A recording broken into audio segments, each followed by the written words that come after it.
Oke, akhirnya setelah aku mendaki dengan motor dari sana, tuh dari jalan raya itu ya, ini jaraknya. Nah,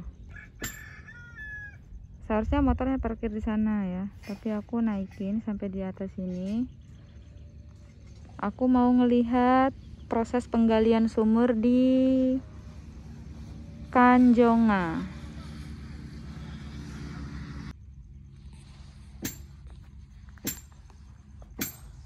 Itu ada bunyi apa?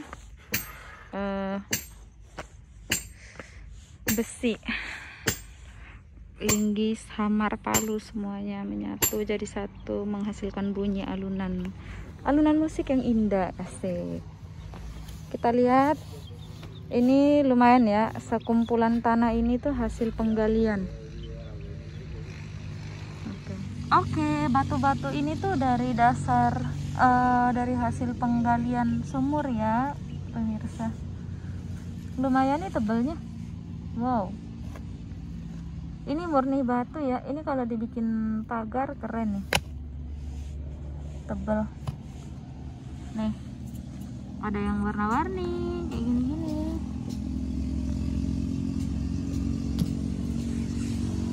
Segini banyak sekumpulan.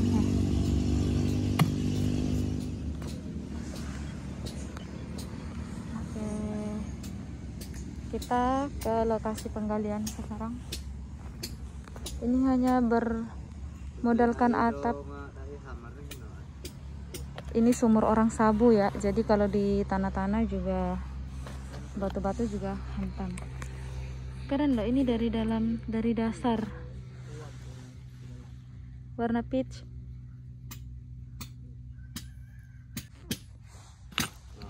Dan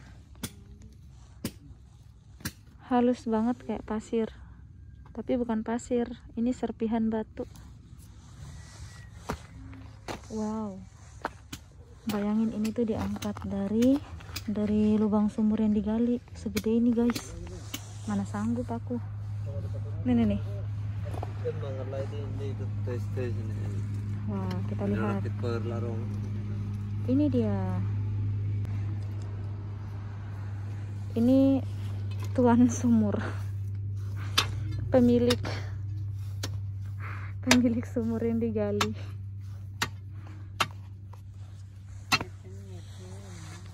Oke, kita lihat ya ke dalamnya. Mana itu ada opa-opa. Prosesnya tidak mudah ya, karena harus pecahin. Ini kedalaman sumurnya nih. Baru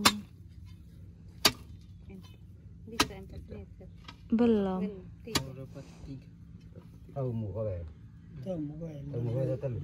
Baru mau dekat 3 meter, lumayan ya.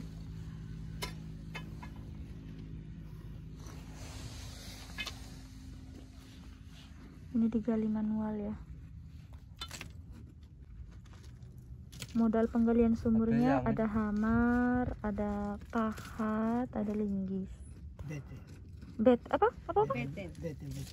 Oh, betel besar. Betel. Namanya betel. Itu semua serpihan batu-batu ya.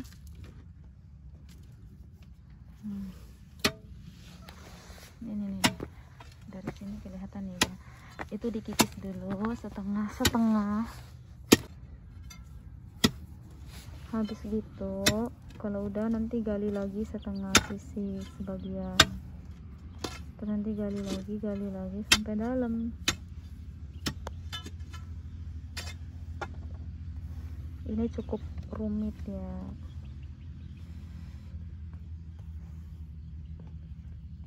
Ngeri. Wow, udah berlapis-lapis.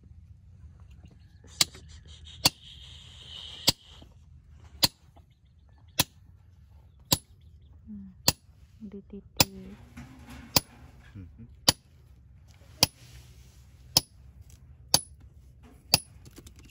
Wow, susah ya.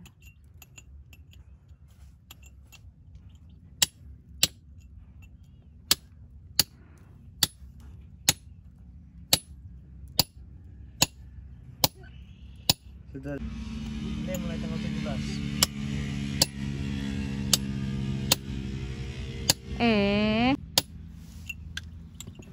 Oke, semangat Opa.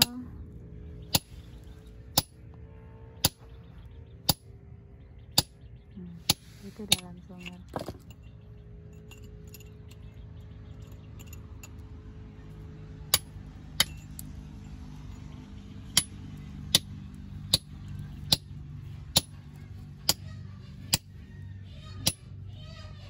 Ini beman.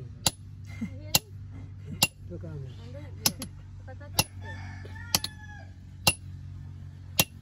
Jaringnya.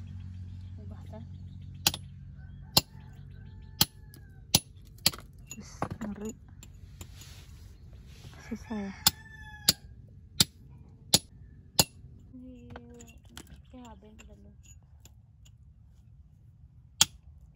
Itu udah lah. DPD.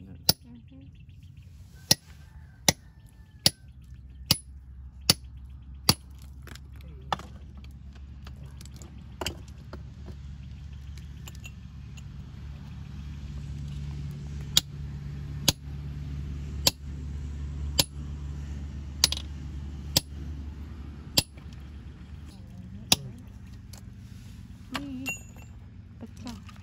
Ya. Ngeri.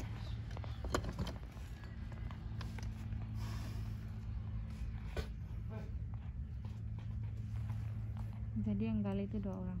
Ini Opa sama abang yang ini.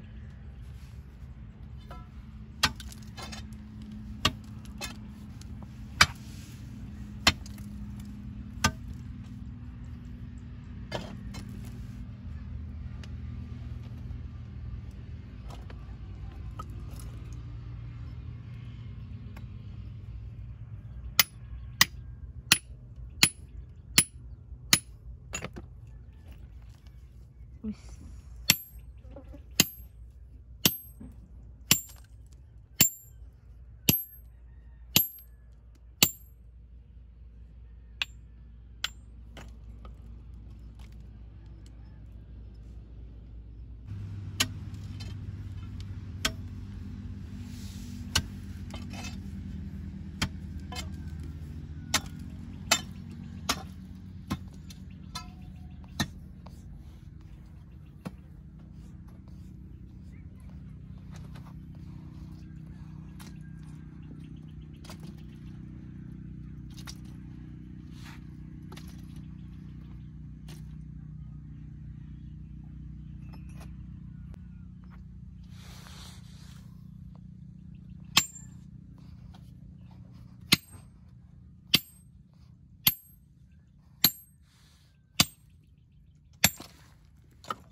Dalam.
Kita sering mendengar kata-kata bahwa hidup itu adalah kesempatan. Bahkan ada lagu juga yang berbunyi demikian. Hidup ini adalah kesempatan. Hidup ini adalah kesempatan. Mengapa hidup itu dilihat sebagai kesempatan? Karena hidup itu ada akhirnya. Seandainya kita bisa hidup selama-lamanya di dalam dunia ini, maka kita tidak akan berbicara hidup sebagai kesempatan. Kata kesempatan itu mengindikasikan bahwa akan ada saatnya kesempatan itu berakhir. Dalam bahasa Yunani adalah kairos. Kairos tidak selalu ada seperti kronos. Kairos itu ada hari ini atau besok, tetapi lusa atau hari selanjutnya bisa tidak ada lagi. Nah, karena kita hidup di dalam dunia ini tidak selama-lamanya, ada saatnya kita mati, maka sebenarnya hidup itu adalah kesempatan. Berapapun usia kita atau berapa tahun kita hidup dalam dunia ini, sesungguhnya itu adalah kesempatan yang Tuhan berikan kepada kita. Nah, kalau begitu, hidup itu kesempatan untuk apa saja. Satu hal yang ingin saya sampaikan adalah bahwa hidup itu adalah kesempatan untuk bertobat. Dalam 1 Timotius 2 ayat 25 dikatakan, dan dengan lemah lembut dapat menuntun orang yang suka melawan. Sebab mungkin Tuhan memberikan kesempatan kepada mereka untuk bertobat dan memimpin mereka sehingga mereka mengenal kebenaran. Ada kata-kata kesempatan kepada mereka untuk bertobat. Lalu dalam 2 Petrus 3 ayat 15 dikatakan, anggaplah kesabaran Tuhan kita sebagai kesempatan bagimu untuk beroleh selamat. Nah, kesempatan untuk bertobat atau kesempatan untuk beroleh selamat. Ingat bahwa kita adalah orang berdosa dan upah dosa adalah maut, dan kalau tidak ada solusi untuk itu, maka semua kita orang berdosa yang mati akan masuk ke dalam neraka selama-lamanya. Itulah sebabnya, selagi masih ada kesempatan, marilah kita bertobat kepada Tuhan. Bertobat itu ada dua pengertian. Bisa bertobat dalam pengertian menyambut atau menerima Yesus sebagai juru selamat dan Tuhan kita. Dan yang kedua adalah bertobat atau membuang dosa-dosa kita. Karena itu, selagi masih ada napas, marilah kita buka hati kita, terima Yesus sebagai juru selamat yang menebus segala dosa kita, dan marilah kita berjuang untuk membuang dosa-dosa dalam hidup kita. Kita tidak tahu kapan kita mati, setiap saat kita bisa mati, tapi pastikan keselamatan kita dengan menerima Yesus Kristus sebagai Tuhan dan Juru Selamat. Itulah makna dari hidup ini adalah kesempatan untuk bertobat. Kiranya kita semua boleh buka hati untuk terima Yesus sebagai Juru Selamat kita. Tuhan memberkati. Dalam renungan sebelumnya saya berbicara bahwa hidup itu adalah kesempatan. Mengapa hidup adalah kesempatan? Karena hidup di dunia ini tidak akan berlaku selama-lamanya. Ada saatnya kita menjadi almarhum dan almarhumah. Ada batas hidup kita di dalam dunia ini. Itu berarti bahwa selama kita masih bernapas, selama kita ada dalam dunia ini, kita harus memanfaatkan waktu hidup kita semaksimal mungkin untuk mengisinya dengan hal-hal berguna. Hidup ini adalah kesempatan. Dan dalam renungan sebelumnya, saya sudah sampaikan bahwa hidup ini adalah kesempatan untuk bertobat dalam pengertian kita terima Yesus sebagai Juru Selamat dan Tuhan kita demi keselamatan kita. Tetapi hidup juga adalah kesempatan untuk hal yang lain, yakni kesempatan untuk berbuat baik. Dalam Galatia pasal 6 ayat 10 dikatakan, karena itu selama masih ada kesempatan bagi kita, marilah kita berbuat baik kepada semua orang, tetapi terutama kepada kawan-kawan kita seiman. Ada kata-kata kesempatan berbuat baik kepada semua orang. Dalam 1 Timotius 5 ayat 10 dikatakan, dan yang terbukti telah melakukan pekerjaan baik seperti mengasuh anak, memberi tumpangan, membasuh kaki saudara-saudara seiman, menolong orang yang hidup dalam kesesakan. Pendeknya mereka telah menggunakan segala kesempatan untuk berbuat baik. Nah, hidup ini adalah kesempatan untuk berbuat baik.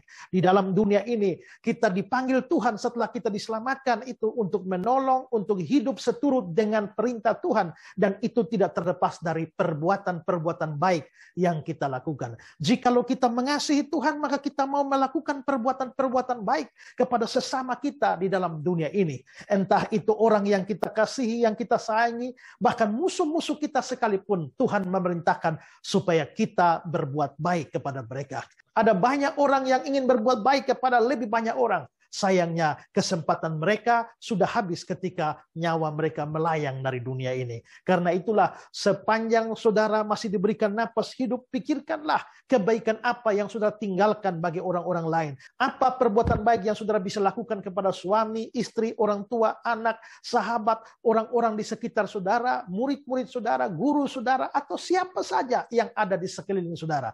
Marilah berbuat baik, dan kebaikan yang kamu berikan kepada orang-orang di sekitar sekitarmu itu. Nanti kamu akan mendapatkan balasannya dari Tuhan di dalam kekekalan. Hidup ini adalah kesempatan untuk berbuat baik. Marilah pakai waktu yang ada untuk berbuat baik kepada orang-orang di sekitar saudara. Tuhan memberkati saudara.